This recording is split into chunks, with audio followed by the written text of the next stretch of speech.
Go. Hi guys, so I'm Jose, which is right here. I'm Jose Consuegra. I study chemistry and philosophy at FIU, and I'll be talking to you guys a little bit about freedom and existentialism. So who has ever heard of existentialism before? Has anyone heard of existentialism? Yeah. Or have you guys ever heard that saying, oh, I'm having an existential crisis? Does anyone remember that? But have you guys ever wondered what that actually meant? Yeah, right? Like it's confusing, right? So don't worry, we're gonna talk about it. So, we're at home, we're eating, we're with our family, maybe we're listening to some stories, and over the radio or maybe over the internet or on the TV, we notice that our country has gone into a state of warfare. And now we have a few decisions to make. So either we go and we join our brothers in arms, or we can stay home. And we can take care of mom, dad, grandma, grandpa. We can take care of our cousins, our sisters, our brothers. And we can actually put our efforts into our family, right? So, how many of you here would say stay home? Stay home? Why? Why do you guys say stay home? Safe. Safe? I like that. Safe. Anybody else? There will always be tomorrow. Okay, yes, you can do that too. Is there anybody else that says why they want to stay home? No? How about for who here thinks they should go to war? We should actually go and... Of course. Why? I know your why. I know your why. Why you? Because it's what? It's fun. Okay, so combat could be fun. Anybody else? Yeah. I think everyone has a purpose in life. Some might want to go to war, others might want to stay home and help others in need. All right. It depends on the person and their journey. I'm sorry, what's your name? Annie. Annie, say that one more time, please. It depends on the person and their journey. Depends on the person and their journey. Keep that in mind. Keep that in mind. And we'll talk about that in a moment. So, yeah, it seems like we have some valid reasons for staying home, and we have some other valid reasons as to go to war. So, what can we do? And it's a pretty hard choice, right? To determine what I want to do. So, we have a whole bunch of people who have actually talked about this before. And we're going to go through them one by one, and we're actually going to see how the existentialists actually help us with this answer. So, we're going to talk about this really, really old dude you probably never heard of before. His name's Aristotle. And Aristotle came up with a rule called virtue ethics. It's basically like a rule book.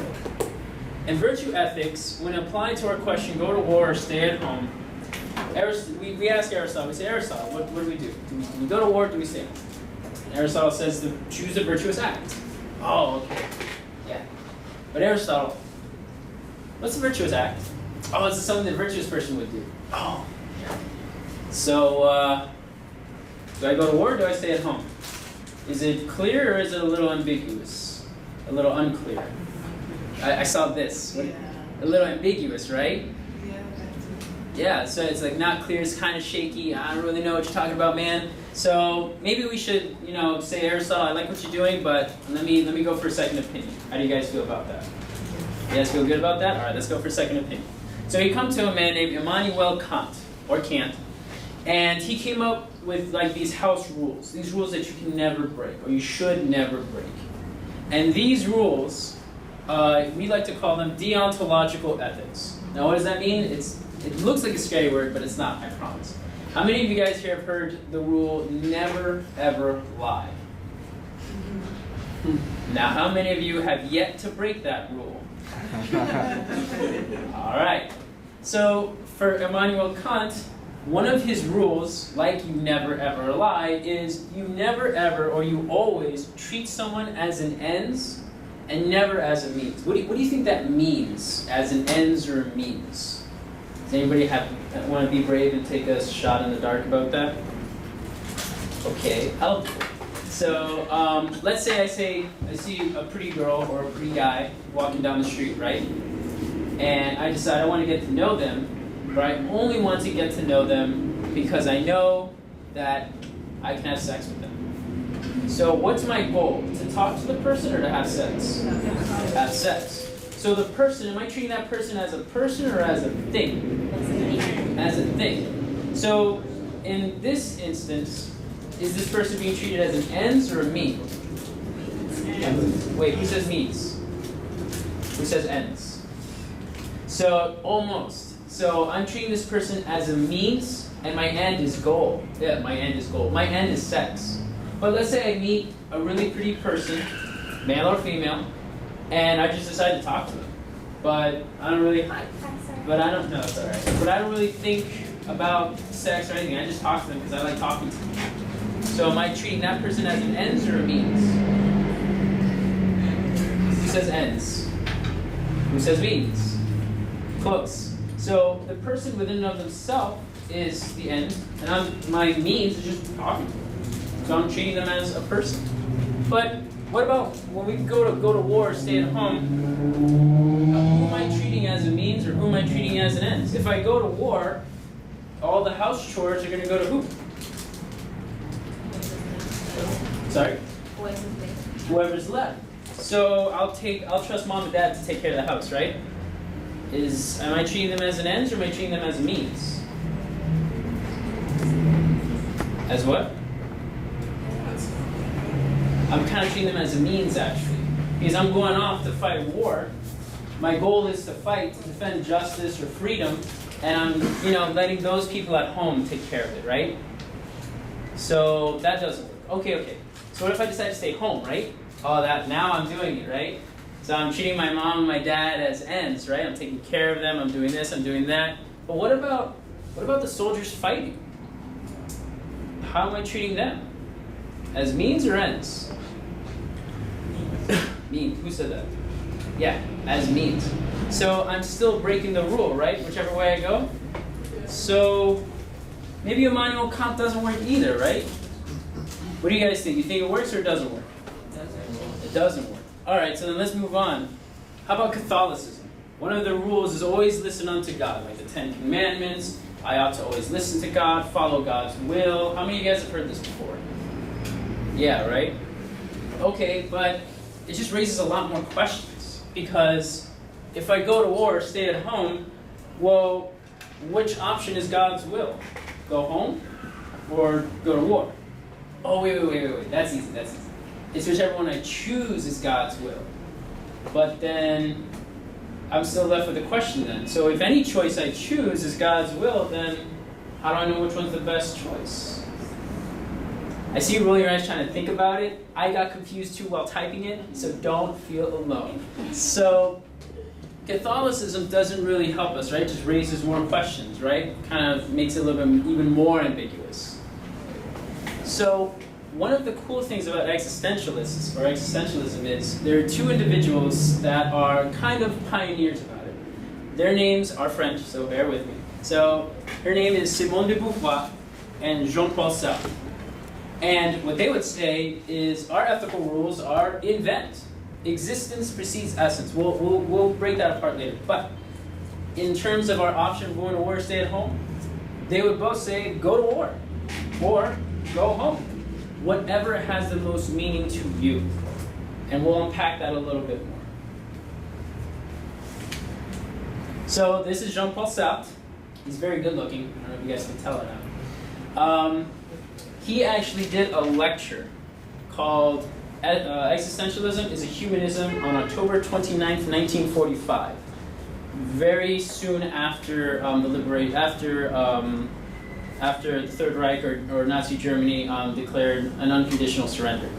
So he wanted to say something like, you have to invent things. You have to, one of the examples was the student comes to him and says, oh, Professor Sartre, I have to go fight in the French resistance, or I stay home and take care of my mom, and his answer was to invent. But what does that mean, right? So what does invent mean? And one of his catchphrases was, existence precedes essence. So that's kind of, it seems nice and tight, right? But what does that mean though? Existence precedes essence. Anybody want to take a stab at that? Existence precedes essence? How about existence? Let's do it word by word. Existence. To be able to exist, to to exist. Yeah, to exist. I am here. I am Jose. Just as Eli is Eli, Leo is Leo. Oh, sorry. No, Leo's fine. Leo's fine. Antonina is Antonina. But, okay, so we exist, right? And then precedes is just being before, so that's something that comes before. And then essence. Now, this is the important part. What do you think essence means?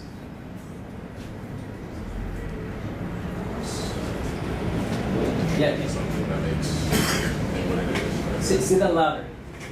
Say it louder. Something that makes something what it is. Can you say it louder? You want to say it loud? Yes, no, say it louder. Oh, something that makes something what it is. Something that makes something what it is. So for us, sometimes we talk about human nature, right? Has anyone heard of that, human nature? Like, oh, it's in my nature. It's up, dude, it's human nature. Don't worry about it. It's like, this guy's not calling back. That's just guy's nature. Don't worry about it. You guys heard of that before, right? So that's what we mean by essence. But for Jean-Paul Sartre, he would say that, no, it's not that we have to be this thing over there. He would say that you have to exist first, and then you have to create meaning, or do the thing that makes you what you are. Does that make sense? So, it still leaves things a little bit ambiguous. Because, okay, I know I exist, but what's my essence still? I don't know what the essence is. And Simone de Beauvoir actually tries to answer this question. And now, it would be unfair for me to not, give a little bit of history. Simone de Beauvoir and Jean-Paul Sartre were lifelong lovers, actually. And it's actually really interesting. They were together for about 60 years. And before Jean-Paul Sartre passed away, Simone de Beauvoir actually met Jean-Paul Sartre when Sartre was studying for his final exams on Nietzsche. And he was like lost, and Simone de Beauvoir heard him in the library and actually, walked over and said, I can help you. And she actually helped him figure it all out so then he could get his PhD. But Simone de Beauvoir talks about something in her essay called The Ethics of Ambiguity. And this is really cool. She wants to say that there are contrasts in life. And these contrasts are really like black and white almost. She wants to say that humans, as ourselves, we can exist with success, we can also have failure. So, you get an A on an exam, right? Or you can get an F on an exam, right? You can try to lift 100 pounds, you can fail to lift 100 pounds. You can try your 500-pound deadlift, you can fail your 500-pound deadlift. But there's other things she's talking about as well. So we can find ourselves, we can actually figure out who we are. I am Jose, I am a philosopher, I want to be a philosopher, I want to be a chemist. But I could almost never fulfill myself. Maybe I'm not the best philosopher, I'm not the best chemist. Maybe I won't be the best doctor, I won't be a doctor. And she also talks about finiteness, or a fixed amount. So if I have, like one apple is one apple, it's finite, I have a fixed amount. Or absoluteness, or this thing without limits, or infinite, something that has infiniteness. So for her, what she would say is that, yes, you can come up with, you have to exist first, but the only way you can actually act in terms of some kind of freedom, the only way you can make a real judgment is if you do two things. She talks about a negation, and she talks about acting in a positive manner. Not positive like, I'm so happy today. Like the whole world is burning, but everything's okay. Not positive like that. What she means by positive is, how many of you guys ever shave so that you don't have to shave the next morning? Or you shave to keep your face smooth? Or you guys shave to keep your face smooth? No one. I'm the only one. Oh, okay, all right, thank you. So what we're doing is we're doing positive action. We're trying to keep our face smooth, so we're taking actions to keep it smooth. That's what she means by positive action. We're shaving it to try to keep it smooth or something. But then she talks about negative action. Actually, no, let me talk about positive action a little bit more. Let's say we want to, a weightlifter is a great thing. Let's say we want to be able to lift 100 pounds, right? With one arm, right?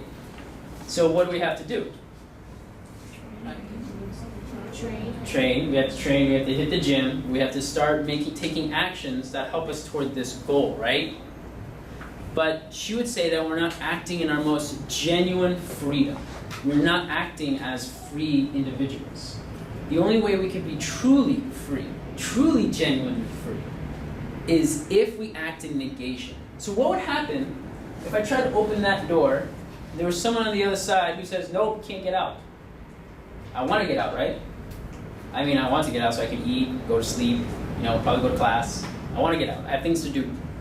But she would say that the negative action or the negation, someone who's trying to impose something on me, if I say no, and I take actions to go against that oppression, or I go against that closing off, she says that's the genuine freedom. That's freedom. That's acting justly. And here, between the contrasts, she would say you always want to act against something that is always going to negate you, something that's always going to put you back down to your first starting point. And she says you ought to always act against that. So when we go all the way back to our table here, or the main question of do we go to war or do we go home, it depends. Jean-Paul Sartre would say invent, but Simone de Beauvoir built up on that and says, yeah, you can invent, but what matters is if you're at home, are you being oppressed? Or are you just doing what you need to do in order to get the job done, such as I need to feed mom, I have to feed dad, things like that. And that's fine, you're acting in a positive way. You're trying to keep mom fed, you're trying to keep dad fed, you're trying to keep the family safe, right? And supported. But if push comes to shove, and someone's keeping you from doing that, whether it be another country, another person, or another idea, you ought to always negate that. You ought to always act in the opposite of that. And that for her is how we can choose between going to war or staying home. So thank you so much, guys. It's been a pleasure. Any questions for Jose? Tanya. Yes. Did anyone else have questions? Because I can always ask them. Oh, do you have one? So one of the catchphrases I like to use is, what are some questions you guys have, or what's something that made you really uncomfortable about what I said, before Antonina gives her question. Okay, cool. Yes? I'm just being facetious a little bit, but Simone de Beauvoir says to act against oppression is to act with freedom, ultimately. Now, what about laws? Laws kind of restrict our freedom. Should we break them? That's a good question. It's not that laws within of themselves repress us or oppress us or keep us from acting in freedom. That's not what she's trying to say. What she's trying to say is that there are some things that we can do, that we can strive towards every day, and there are some things that individuals do that they strive for, but they oppress others at the same time. So when someone, what? Comfort zone. Like a comfort zone, exactly.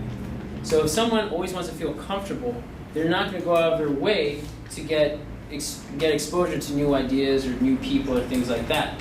They're actually, well, that's a different case. But you can always have someone who's walking around, they'll be like, no, this is the way it is. This is how it is. They're following the law. They're not hurting anyone. They're not saying hateful words, things like that. But they're still acting towards, this is how the way it should be, and I'm going to tell you how it should be. This is how it should be. You don't want to become that, because that's the positive action. Where you want something, and you're definitely going to act towards that thing, but at the same time, you're oppressing others. She wants to make that contrast. So yes, sometimes laws can keep us down, they can keep us from doing certain things, but in reality, it's so that we don't become the oppressors ourselves. But then when we are oppressed, that's when Simone de Beauvoir says, yes, you ought to act in negation to that. You ought to act in its opposite manner. So that way you can be free. That's it. That's it. Any other questions, comments, concerns, nasty remarks? Okay, thank you so much. Okay, guys, what we'll do is we'll take